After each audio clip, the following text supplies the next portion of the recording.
இப்போ அடுத்த எலெக்ஷன் வர நேரத்தில் வந்து பார்த்திங்கனாக்கா நம்ம வந்து ஏடிஎம்கே பக்கம் போகலான்னு பார்த்தாக்கா போன வாட்டி அவங்களோட ஆட்சி எப்படியாப்பட்ட அலங்கோல ஆட்சியாக இருந்ததுன்றதை நம்ம பார்த்துட்டோம்.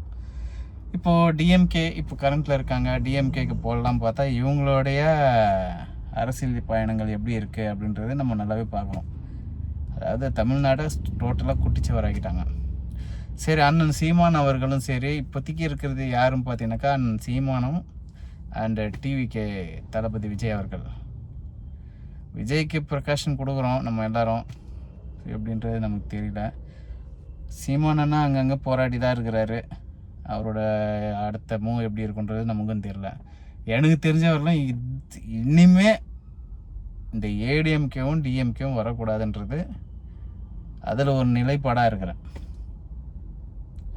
எதனால் சொல்கிறேன்னாக்கா இவங்களோட ஆட்சிகள்லாம் எவ்வளோ மோசமாக இருக்குது, விலைவாசிலாம் எப்படி ஏற்றி வச்சுருக்காங்க, இவங்க என்னென்ன வேலைகள் பார்த்துட்டு இருக்கிறாங்க, என்னென்ன அராஜக போக்குகள் பண்ணிட்டு இருக்கிறாங்க, அதெல்லாம் வந்து டிஎம்கேவை வந்து நம்ம எல்லாருமே பார்த்துட்டு தான் இருக்கோம். எனக்கு தெரிஞ்சவளே சீமான் அண்ட் டிவிகே இவங்க 2 பேர் தான்.